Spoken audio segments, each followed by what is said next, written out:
Televidentes de Canal Institucional, los saludamos con esta bella imagen de la Torre del Reloj acá en la ciudad de Cartagena. Esta es la sexta plataforma regional para la prevención de atención del riesgo en las Américas.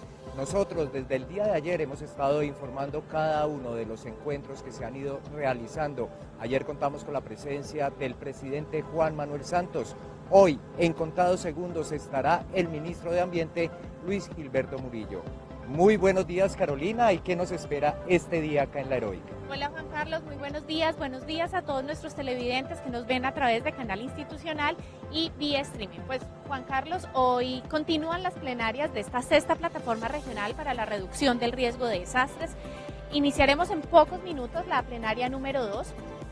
Habla sobre todo el tema de los objetivos de desarrollo sostenible, tanto en la región como en la subregión de las Américas, a nivel nacional y a nivel local, a nivel de departamentos y municipios de Colombia.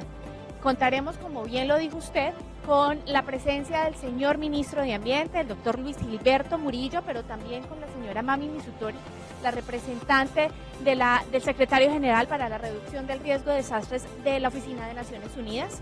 Y tendremos un amplio panel, entre ellos también la embajadora de la Unión Europea para Colombia estará en esta plenaria. Es un tema de evaluación.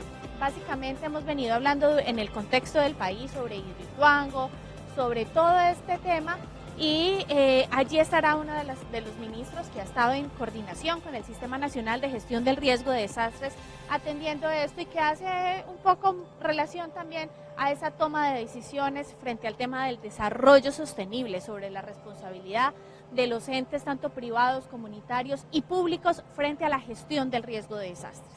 Mire, importante para resaltar también parte de la experiencia que vamos a ver a continuación es mirar qué está pasando en la agenda mundial con lo que tiene que ver con esas medidas que han tomado diferentes países frente al cambio climático. Ese va a ser uno de los temas fundamentales que veremos a continuación acá en el Centro de Convenciones Cartagena de Indias, Julio César Turbay Ayala. ¿Qué le parece entonces si nos vamos al auditorio y de una vez iniciamos esto? Claro que sí, allí está Ana María Escobar en el auditorio Getsemaní para dar inicio a esta segunda plenaria en la sexta plataforma regional para la reducción del riesgo de desastres en las Américas. Adelante, Ana María. Juan Carlos y Carolina, muy buenos días a todos los asistentes. Así es, hoy iniciamos la plenaria número 2. Pero antes de iniciar esta jornada, invitamos al escenario al arquitecto Iván Caicedo, subdirector de Reducción del Riesgo de la Unidad Nacional para la Gestión del Riesgo de Desastres, quien entregará un resumen del primer día de la sexta plataforma regional para la reducción del riesgo en las Américas. Doctor Carlos Iván.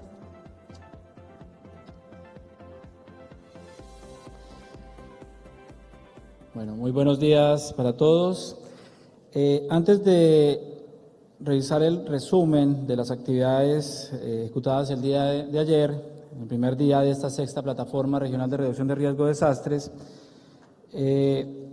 Naciones Unidas y la Unidad Nacional para la Gestión del Riesgo de Desastres quiere destacar la gestión y todos los aportes realizados por parte de anfitriones y confitriones de las sesiones que se desarrollaron el día de ayer, tanto de la plenaria como de las 6 sesiones paralelas, que posibilitaron precisamente el logro de la retroalimentación, de las perspectivas y desarrollo de cada una de estas plenarias alrededor de cumplimiento y avances de los países de la región en función de las 4 prioridades del marco de Sendai.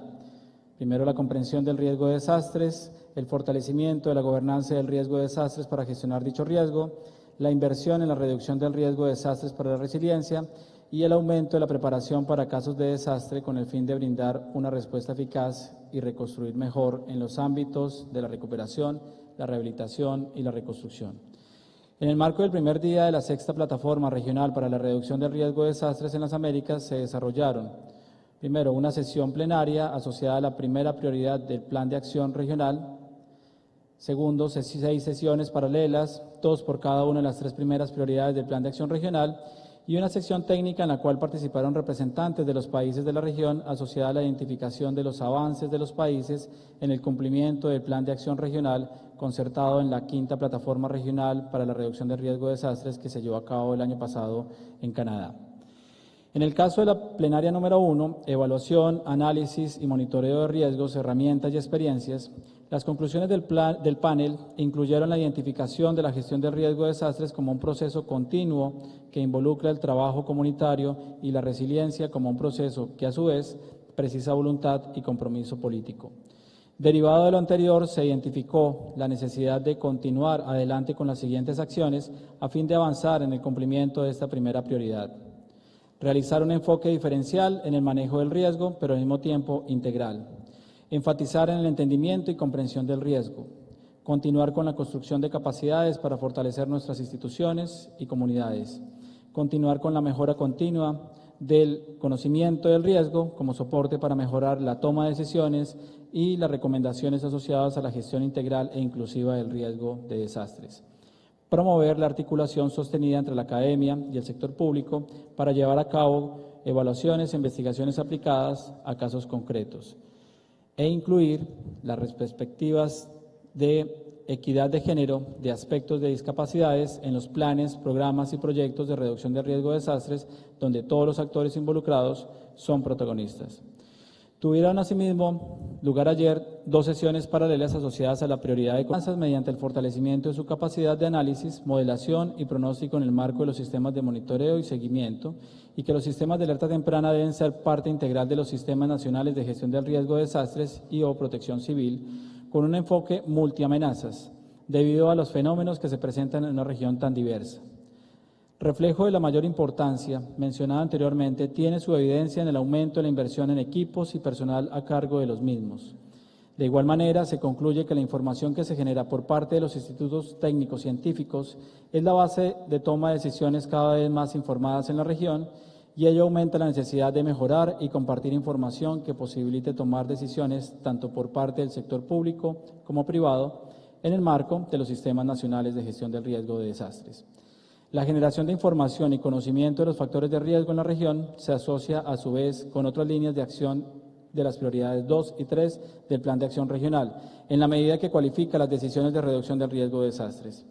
En torno a lo anterior, se recomienda respaldar la institucionalidad de las entidades técnico-científicas de monitoreo, pronóstico y alerta, empleando los marcos normativos nacionales a fin de posibilitar la asignación de recursos humanos, técnicos y financieros hacia investigaciones que promuevan la sostenibilidad del desarrollo.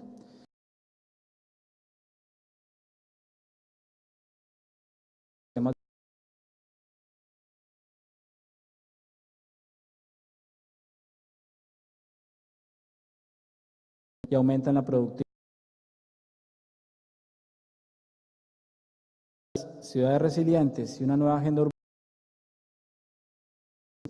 y monitoreo de alineación con ODE Cambio Climático permitieron identificar los avances que registra la región y la importancia de fortalecer los mecanismos de coordinación para la generación de información, entre los cuales se recomendó articular también el trabajo de los institutos de estadística con el fin de avanzar de manera integral tanto en la medición de la evolución del riesgo como en la vulnerabilidad de los sectores y territorios, que permitan el cumplimiento de la nueva Agenda 2030, donde los indicadores, como en el caso del sector ambiental, cobran mayor relevancia en la reducción del riesgo de desastres. Derivado de lo anterior, se identificó la necesidad de invertir en estadísticas de calidad para poder reportar adecuadamente los resultados obtenidos en la implementación del marco de Sendai y los ODS, de manera que posibiliten generar impactos significativos en la reducción de la vulnerabilidad. Anterior tuvieran lugar sesiones paralelas que plantearon temáticas asociadas también al cumplimiento de la tercera prioridad del marco de Sendai y la participación y contribución de diferentes actores de la sociedad, como las paralelas, integración del riesgo en las prácticas del sector privado y participación de la sociedad civil en la implementación y monitoreo del marco de Sendai, donde se plantearon tanto la importancia de la interacción entre el sector privado como fuerza que actúa en el territorio y la sociedad civil, que propenda por el posicionamiento del concepto de reducción del riesgo de desastres como factor determinante para la continuidad y resiliencia de los negocios y las comunidades. Se reconoció la importancia del reconocimiento de la relación de dichos sectores para avanzar en todos los ejes de gestión y la organización mediante diferentes mecanismos de articulación con el sector público que permita crear sinergias frente a la reducción del riesgo de desastres. En el caso específico del sector privado, se propone abordar el tema desde la continuidad del negocio y reconocer escenarios de riesgo que generen pérdida de dinamismo de la actividad productiva a que se pueda estar expuesto, eliminando así la barrera de solo pensar en la respuesta a las emergencias. Desde este punto de vista se identifica una vez más la bondad de las asociaciones o alianzas público-privadas, con una metodología de impacto colectivo que logre alcanzar resultados visibles para todos los actores. En ese sentido, también se identificó la necesidad de la creación de espacios formales de articulación entre el sector privado y mutuo, creando asociaciones proactivas. Asimismo, en la necesidad que el sector privado cree un marco interno de trabajo que le facilite su articulación con socios claves como autoridades locales, nacionales o internacionales, iniciando con el conocimiento de los factores de riesgo de su territorio y el diseño de mecanismos de monitoreo de su propia actividad e incidencia en el territorio, con el fin de garantizar la continuidad de su actividad y la previsión en la generación o no de impactos adversos.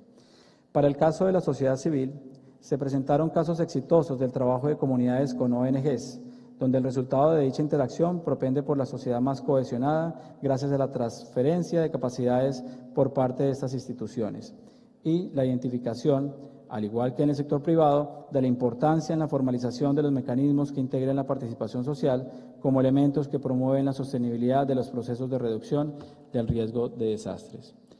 Los principales avances de la sociedad civil en este caso se identificaron como apropiación de las comunidades, mayor posicionamiento frente a las administraciones locales, mayor capacidad de negociación y expresión de sus necesidades frente al riesgo de desastres. Con la consulta sobre el primer borrador de la Estrategia Global de Capacidades en apoyo a la implementación del marco de Sendai y se discutió el punto de partida para una mejor gestión del riesgo de desastres en Centroamérica. Asimismo, el día de ayer se generaron 28 declaraciones oficiales de países, organizaciones. En las siguientes plataformas regionales, mostrar los avances obtenidos como región en la ejecución de las prioridades iniciativas dispuestas en este plan. El día finalizó con la recepción oficial para premiar a los ganadores del concurso del mejor video sobre experiencias de resiliencia comunitaria, como también a las mejores prácticas en el sector privado, evidenciando así el compromiso que la región tiene para promover comunidades menos vulnerables y más resilientes. Muchas gracias.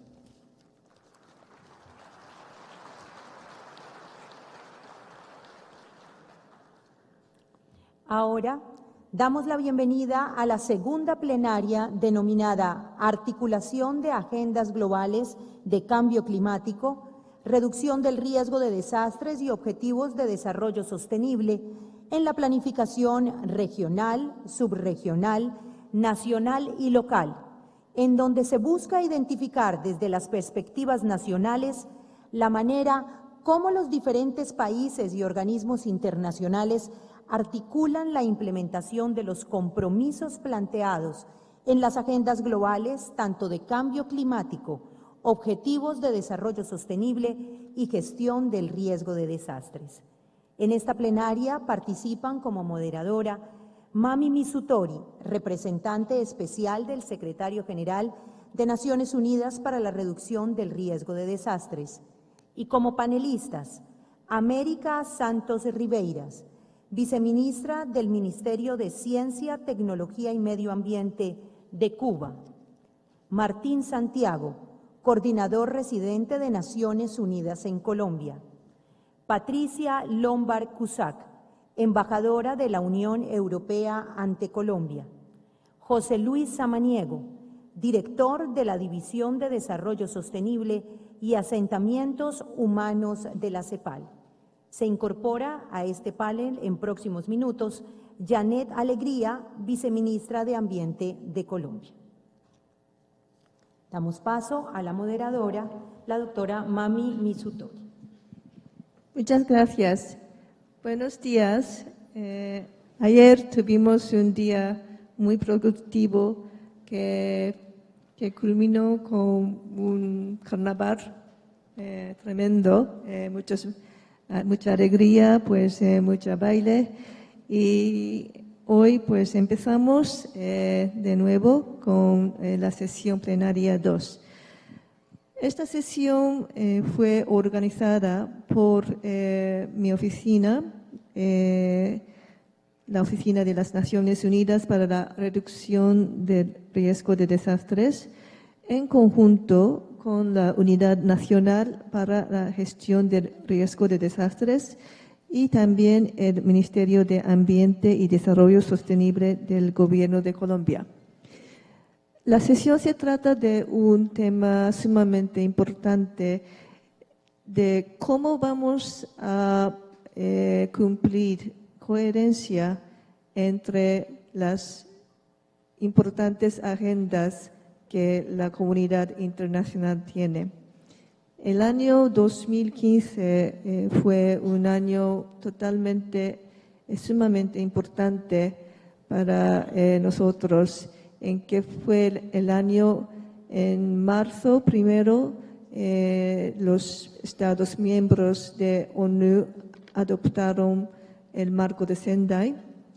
Luego, en septiembre, pues la Agenda 2030, que es la Agenda para el Desarrollo Sostenible, los 17 objetivos, y después, en noviembre, el Acuerdo de París para adaptar, mitigar el cambio climático fue adaptado.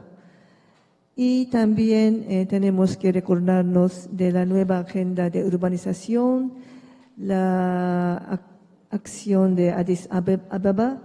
Y entonces, pues, fue un año cuando, pues, muchísimos acuerdos muy importantes fueron adoptados. Y ahora, pues, tenemos la tasa bastante difícil de cómo vamos a mantener que todas estas agendas se cumplan conjuntamente. Es fácil decirlo, difícil hacerlo, pero es una cosa que tenemos que pensar nosotros todos, los países miembros de ONU, el sistema de las Naciones Unidas, tanto regional como en el país. Y por eso, pues, hoy tenemos 5, pero en este momento 4 panelistas muy destacados, quienes van a dar su perspectiva en cómo vamos a construir esta coherencia durante hoy hacia 2030. Entonces, me gustaría, pues, Santos Riveras. Doctora Santos Riveras es viceministra del Ministerio de Ciencia, Tecnología y Medio Ambiente de Cuba. Es profesora titular de la Universidad de La Habana y miembro fundadora de la Sociedad Cubana de Información Científico-Técnica. Es también fundadora del Frente de Energía Renovable de Cuba y se desempeñó como miembro del Consejo Asesor de la Academia de la Organización Mundial de la Propiedad Intelectual. Además, fue directora de la Oficina Cubana de la Propiedad Industrial. Ha impartido conferencias sobre los estudios de peligro, riesgo, vulnerabilidad y cambio climático. Muchas gracias, doctora Santos Riveras, para estar con nosotros hoy. Después tenemos el doctor José Luis Samaniego, quien es director de la División de Desarrollo Sostenible y Asentamientos Humanos de la CEPAL, Comisión Económica para América Latina y el Caribe. La Comisión Económica Regional, muy importante para el desarrollo, no solamente económico, pero desarrollo social para la región. Doctor Samaniego es economista de la Universidad Autónoma Metropolitana con máster en Economía Política Internacional. Fue director ambiente, recursos naturales y pesca. Y es coautor del libro Climate of Trust. Es un libro que explora el futuro régimen climático en países en desarrollo. Y al lado del doctor Samaniego tenemos la embajadora Patricia Lombard-Cusack, embajadora de la Unión Europea en Colombia. Embajadora Lombard-Cusack es jurista de formación, nacida en Valencia, España. Hizo maestrías en comercio internacional y estudios europeos.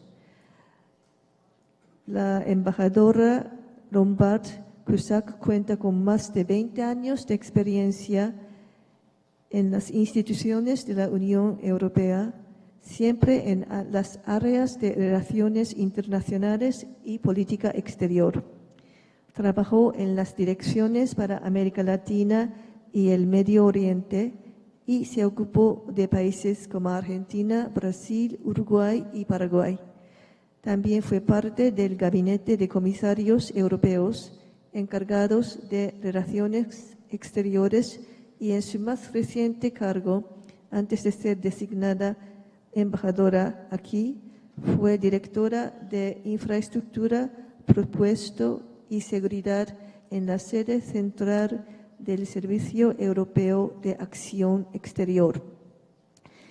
Y a mi lado, hoy, en lugar del doctor Martín Santiago, tenemos el doctor Rafael Zavara Gómez del Campo, quien es representante de la FAO en Colombia desde el año 2012. Señor Zavara cuenta con más de 15 años de experiencia en el sector. Se desempeñó como especialista en desarrollo rural y gestión territorial del ICA en México y coordinó el Programa Especial de Seguridad Alimentaria, PESA, adelantado por la FAO en el mismo país, en donde estuvo a cargo de las negociaciones con gobiernos locales, estatales y el federal, logrando consensos para la puesta en marcha de la operación de Programa Especial para la Seguridad Alimentaria en cada estado. Señor Zavala es licenciado en zootecnia y cuenta con una maestría en agricultura sostenible, así como con un doctorado en políticas para el desarrollo rural. Y estamos esperando la llegada de la doctora Janes Patricia Alegría Copote, quien ya está en el aeropuerto de Cartagena y... perdón. Hola. Sí, parece que el tráfico no estaba muy pesado, ¿verdad? Bueno.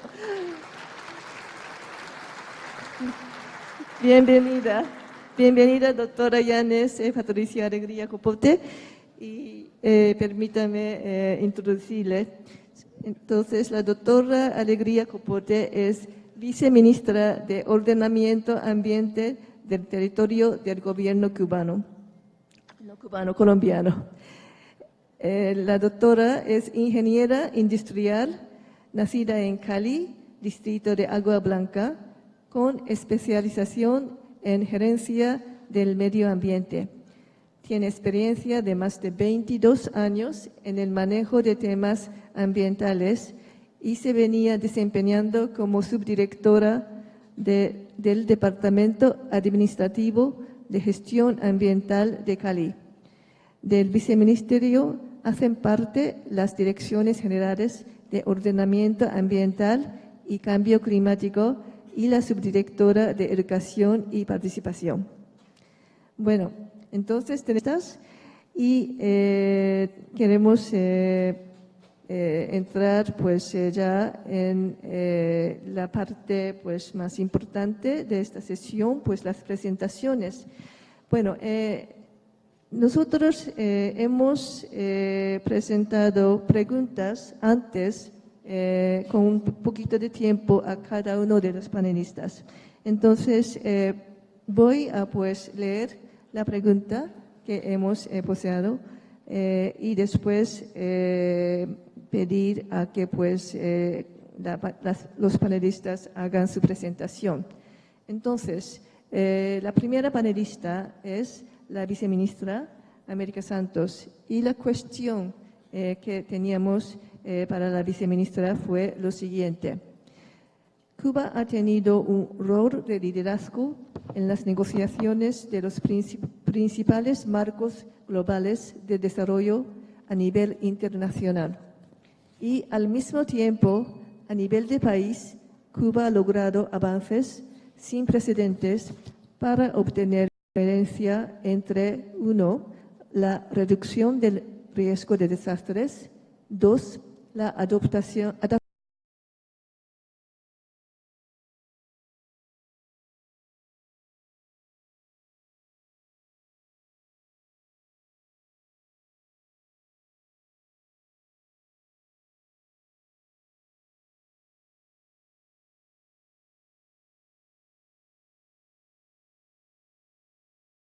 al plan denominada Tarea Vida, que es un ambicioso plan de 100 años para proteger a Cuba de los efectos del cambio climático. Preguntamos a la viceministra si puede describir cómo este plan integra los principales objetivos de la Agenda de Desarrollo, Cambio Climático y Reducción del Riesgo de Desastres al mismo tiempo. Viceministra. Bueno, muy buenos días. Primero que todo, quiero hacer un reconocimiento a todos aquellos colaboradores que han hecho posible este excelente evento, además de agradecer la invitación para estar con ustedes aquí hoy. Primero que todo, hay un antecedente necesario antes de hablar propiamente de los resultados del Plan de Estado de la República de Cuba para el enfrentamiento al cambio climático, Tarea Vida, un antecedente necesario. Y es que Cuba cuenta con una estrategia nacional para la reducción del riesgo de desastre desde la década del 90 y que contamos además con los documentos rectores y normativos del Sistema de Defensa Civil para la reducción de riesgos de desastre. El Plan de Estado fue aprobado en el Consejo de Ministros de la República de Cuba el 25 de abril del 2017. Tiene un alcance y jerarquía superiores a todos los documentos que hasta este momento habíamos elaborado. Actualiza estos documentos y además de todo eso incluye la dimensión territorial como una prioridad.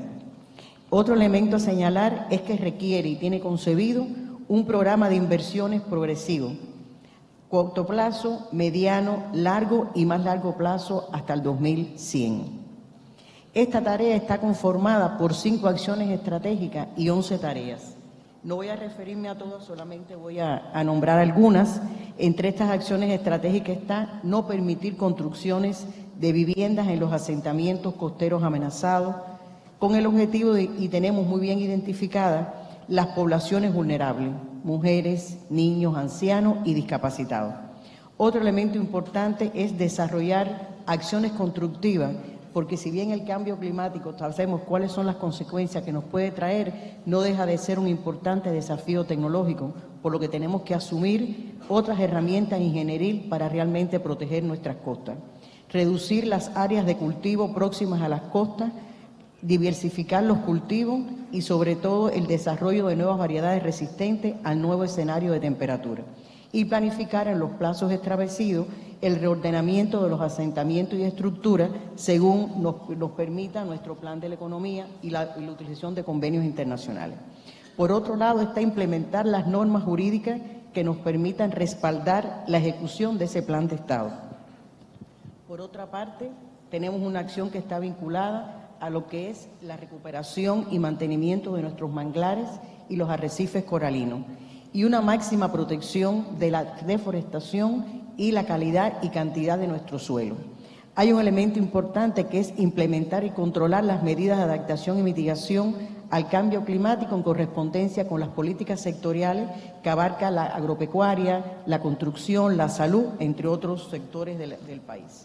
Fortalecer el sistema de monitoreo y vigilancia, así como priorizar las medidas y acciones para elevar la percepción del riesgo y aumentar el nivel de conocimiento de la población. Y evidentemente lograr acceder a recursos internacionales que están establecidos. Este plan de Estado constituye una propuesta integral en la que se presenta una primera identificación de zonas y lugares vulnerables.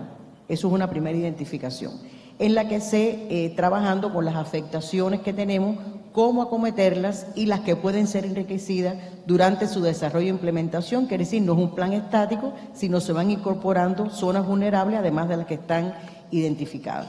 Ahora, hay un elemento importante, ¿por qué fue posible llegar a este plan de Estado? En primer lugar, nuestro país tiene una fortaleza que es el potencial científico con que cuenta, que desde el año 1991 viene tributando investigaciones relativas al cambio climático.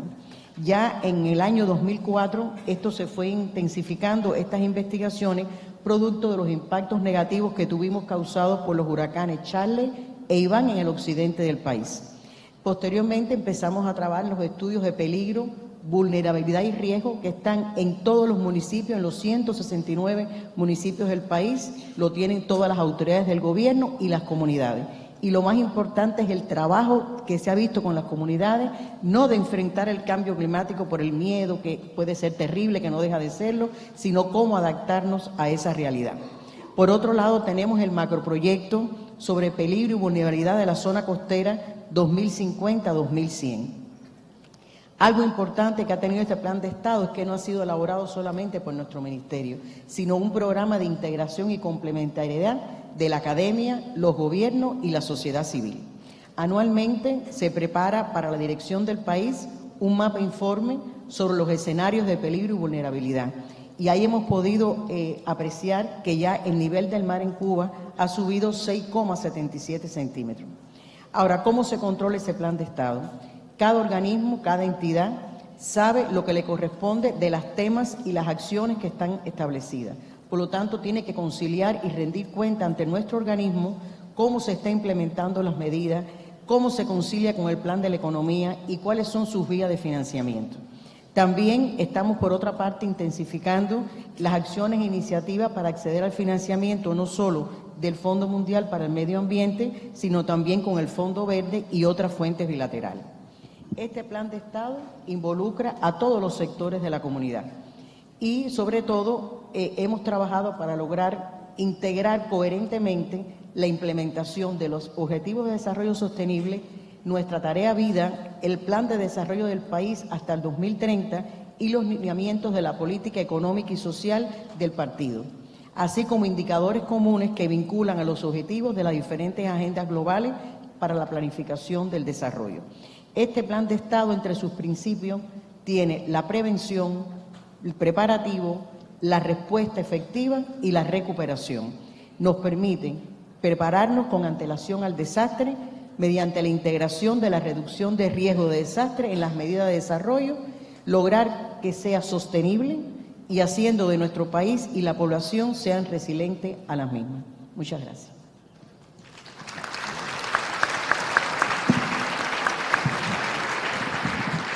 Muchas gracias, viceministra, para su muy comprensiva presentación. Ahora voy a pedir a la viceministra Alegría Copote a hacer su presentación. Entiendo que va a hacer su presentación con PowerPoint. Entonces, sí, vamos a poner el PowerPoint ahora. Sí, pues, y si quiere, pues, si quiere venir aquí para dar su presentación. Sí, gracias. Bueno, mientras tanto voy a leer la pregunta que teníamos para la viceministra. La pregunta era: en marzo de 2018, el gobierno de Colombia lanzó la iniciativa COMPES 3918, que es una hoja de ruta elaborada y claramente definida para lograr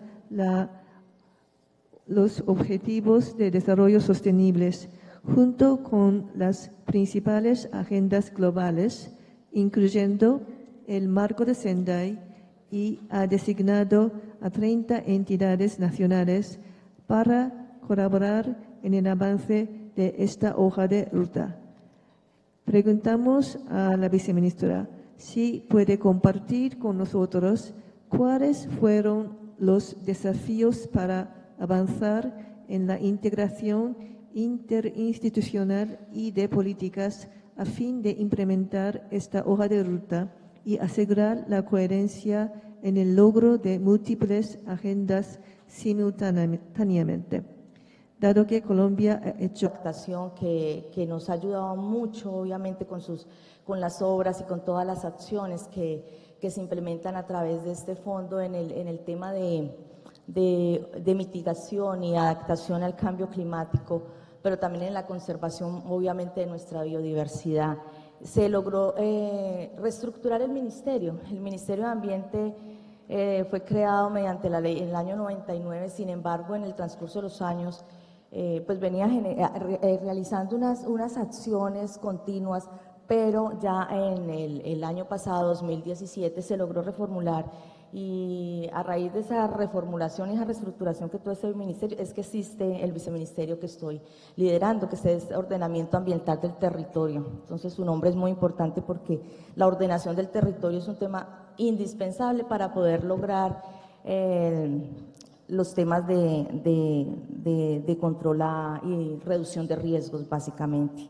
Bueno, y tenemos otro tipo de políticas como tener ahorita fortalecida una Agencia Nacional de Licencias Ambientales que también nos permite regular el licenciamiento y las actividades que se generan en nuestra diversidad, como en páramos que tenemos problemas de minería. Entonces, son temas muy importantes. El marco general de la política ambiental de Colombia está marcado en las metas de plan de desarrollo, pero esas metas en este tema, los objetivos de desarrollo sostenible, los acuerdos de París, la implementación de los acuerdos de paz. Los acuerdos de paz nos dieron unos lineamientos muy importantes para trabajar en esas zonas en las que no podíamos ingresar anteriormente por los problemas del conflicto armado, pero que ahora son zonas que estamos protegiendo y que antes no se podían proteger. Nuestras líneas estratégicas en las que hemos trabajado es la adaptación y mitigación del cambio climático, que es un eje transversal y que obviamente está directamente relacionado con el tema de gestión del riesgo, la conservación de fuentes hídricas y la delimitación de páramos, la declaratoria de áreas protegidas y conservación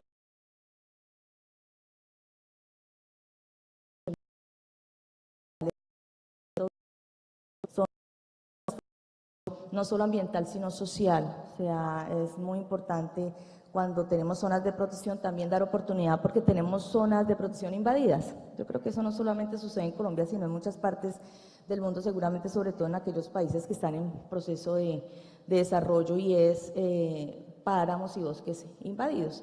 Entonces, es una línea estratégica muy, muy importante, y es cómo hacer que las mismas comunidades que tienen invadidos nuestros territorios, mediante actividades sostenibles, ayuden a proteger ese mismo territorio. La restauración y recuperación de ecosistemas degradados, esas son nuestras 5 líneas. De áreas protegidas. Colombia ha tenido unos avances muy importantes en el tema de áreas protegidas. Aquí podemos ver que en el 2010 teníamos, perdón, yo paso porque no voy a leer, teníamos 12.6 millones, ¿sí?, de áreas protegidas, y en el 2008 ya tenemos 31 millones. Es un gran avance que tenemos como país en la protección de estas áreas. O sea, y este es solamente en el Sistema Nacional de Áreas Protegidas. A nivel nacional, en todo el territorio colombiano, hemos logrado pasar de 13 millones de áreas protegidas a 42 millones en el 2018. Definitivamente de verdad que es un gran esfuerzo que ha hecho el Gobierno Nacional por proteger su biodiversidad. Y un ejemplo muy importante en este tema de protección y conservación es la Serranería de Chiriquete, nuestro Chiriquete que queda en la Amazonía, que es una zona muy importante, y que el Chiriquete en el 2010 teníamos 1.3 millones y ahorita con estos procesos que estamos realizando de protección de estas zonas vamos a pasar a 4.3 millones de áreas protegidas, le estamos entregando al país. Entonces es un logro supremamente importante para nosotros. También hemos trabajado fuertemente, y también son logros muy representativos, las áreas marinas protegidas de nuestro país. Y hemos logrado pasar del 2010 de 1.2 millones de hectáreas de áreas protegidas costeras a 12.8. Es muy representativo. Y un ejemplo de ello muy importante es Malpelo y Yurupari, que es una zona muy representativa de nuestro país, donde en el 2010 teníamos 0.95 millones de áreas protegidas. Y estamos en el 2017 en 4.5, entonces de verdad que estas cifras pueden demostrar el gran esfuerzo que ha hecho el gobierno colombiano en la protección y conservación de su biodiversidad. Conservación de ecosistemas de páramos, conservación de fuentes hídricas y páramos. En el tema de limitación de páramos es un tema muy importante porque definitivamente estamos haciendo siempre referencia al 2010 al 2018. En el 2010 teníamos 0 páramos delimitados, o sea, no se había hecho un trabajo en el tema de páramos. Sin embargo, 2018 le vamos a entregar a Colombia 37 páramos delimitados. Muy importante resaltar, gracias. Muy importante resaltar que este no es un trabajo solo del Ministerio de Ambiente, no, es un trabajo en equipo, en conjunto, con todas las instituciones que participan, los institutos de investigación. Los institutos de investigación, las universidades son claves en este proceso. Los gobiernos no trabajan solos si no están en unión con los institutos de investigación. Aquí tenemos institutos de investigación muy importantes como el Instituto de Von Humboldt, el CINCHI, parques naturales, que son claves en estos procesos de conservación y de limitación de sus páramos, y obviamente todas las universidades. Y algo muy importante en ese proceso de páramos, porque es muy bonito pasar de 0 a 37, y es el gran apoyo que se ha tenido en las Fuerzas Armadas. Es increíble, pero las Fuerzas Armadas han hecho un trabajo muy importante e incluso con Conciencias hicieron un proyecto para mirar cómo cogían los frailejones y cómo podían replantar frailejones en estos páramos, y lo lograron. Gracias al trabajo que ellos hicieron, también de esa investigación con universidades y con Conciencias, logramos pasar del 0 al 37, a 37 páramos delimitados. Obviamente esto tiene sus pros y sus contras. Antes, cuando inició el proceso, todos decían delimitemos páramos, delimitemos porque es la protección del páramo, y ahorita dicen no delimiten más páramos porque ya tenemos, obviamente hay algunos páramos que tienen problemas, porque hay unos páramos que son muy intervenidos, muy ocupados, sobre todo por el tema de minería, por el tema de ganadería. Entonces ahorita pues obviamente los conflictos entre la conservación y la ocupación son complejos, pero estamos en un proceso, incluso se está sustentando ante el Congreso la ley de páramos, que es una ley que le permite a Colombia delimitar los páramos, pero también mirar que están ocupados. Entonces, que esa ocupación pueda tener una transformación de actividades sostenibles. ¿Sí? Entonces, esa ley de páramos está ya cursando en el Congreso, porque es muy importante, no es sacar a las comunidades tampoco, porque ya están en el territorio, pero sí es mirar cómo transforman sus actividades para que sean sostenibles dentro del territorio. Humedales Ramsar. En Humedales Ramsar también hemos tenido grandes avances en nuestro país, y pasamos de 5 humedales a 12 humedales, es decir, de 570.000 hectáreas declaradas como humedales Ramsar a 2 millones de hectáreas. También es muy significativo porque es la protección y tener alternativas de inversión y recuperación en los humedales. El tema de restauración y recuperación de ecosistemas degradados. Bueno, este es un tema un poco álgido en el sentido que los esfuerzos del gobierno nacional por la recuperación y conservación de las zonas y de nuestra biodiversidad son grandes. Sin embargo, tenemos problemas de deforestación en Colombia, sobre todo en la zona de Amazonía. Las cifras que nos entregaron de alertas tempranas implican que a pesar que en algunas zonas de Colombia, como son la Andina, Caribe, la zona centro, se ha logrado recuperar y disminuir la deforestación. En la Orinoquía y en la Amazonía, por el contrario, ha habido un incremento en el tema de deforestación, y esto obedece obviamente a actividades muy propias de bandas delincuenciales, incluso de muchas cosas y acaparamiento de tierra. Se da mucho acaparamiento de tierra en la zona de la Amazonía y es muy triste, pero ya tenemos, ya estoy en ceros, qué pena, ya tenemos una sentencia que nos permite la conservación obviamente de la Amazonía. Bueno, y en temas de cambio climático hemos avanzado mucho. Yo no sé si me permiten, no soy, en adaptación a cambio climático, pues tenemos unas acciones muy concretas, como la Política Nacional de Cambio Climático, el Sistema Nacional de Cambio Climático, los Acuerdos de París, compromisos sectoriales de mitigación, planes de integración de cambio climático y otro tipo de acciones que hemos trabajado muy fuerte desde el Gobierno Nacional, y normativas que se están trabajando, como el impuesto al carbono, para lograr las reducciones de gases de efecto invernadero en nuestro país, pero también de igual manera poder obtener recursos para invertir en los mismos.